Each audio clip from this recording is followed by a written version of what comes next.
0 से 80 डिग्री नीचे का अंटार्कटिका, दुनिया की सबसे ठंडी जगह, लेकिन यहाँ जीवन बचाने वाली गर्म बाहें भी हैं। ये है सम्राट पेंगुइन, एम्परर पेंगुइन। सर्दियों में अंटार्कटिका, जहाँ हर घंटे हवा की रफ्तार 100 से 160 किलोमीटर तक पहुँच जाती है, ऐसी जानलेवा ठंड में भी इनका शरीर का तापमान 37 डिग्री सेल्सियस पर स्थिर रहता है। वयस्क सम्राट पेंगुइन का बच्चों को संभालने का तरीका प्रकृति की सबसे बेहतरीन गर्माहट प्रणालियों में से एक है। वे एक दूसरे से सटकर खड़े हो जाते हैं और जीवन का एक गोल घेरा बना लेते हैं। सबसे बाहर खड़े पेंगुइन हर 30 से 60 सेकंड में अपनी जगह बदलते रहते हैं ताकि कोई भी ठंड से जम न जाए। इनके शरीर पर हर वर्ग सेंटीमीटर में लगभग 1.5 लाख मुलायम पंख होते हैं जो हवा को भीतर कैद कर लेते हैं, बिल्कुल एक महंगे डाउन जैकेट की तरह। पंखों की सतह पर मौजूद तेल पानी और नमी से बचाता है। झुंड के बीच का तापमान बाहर की तुलना में 50 डिग्री सेल्सियस तक ज्यादा हो सकता है। कभी कभी तो इतनी ठंड में भी भाप उठती दिखती है, मानो बर्फ के मैदान में स्टीम बाथ हो रहा हो।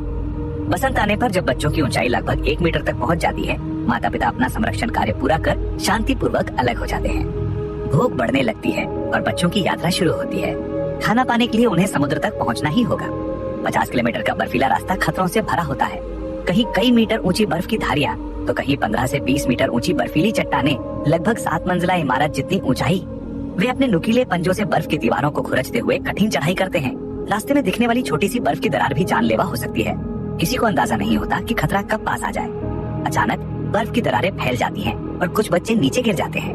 बर्फ जैसे ठंडे समुद्र में वे पूरी ताकत से तैरते हैं, एक दूसरे का सहारा बनते हैं और मिलकर ऊपर चढ़ने की कोशिश करते हैं। आखिरकार सभी सुरक्षित बाहर निकल आते हैं।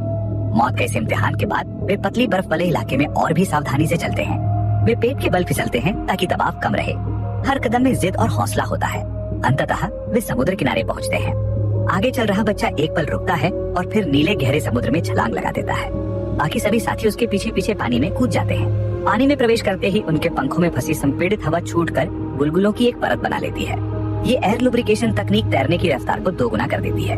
ये ऐसी प्राकृतिक बुद्धिमत्ता है जिससे इंजीनियर भी सीखते हैं। तरल गतिकी में घर्षण कम करने का सिद्धांत। मोटे वसा की परत के सहारे ये बच्चे बर्फीले समुद्र के अनुकूल हो जाते हैं और समुद्र से भरपूर पोषण पाते हैं।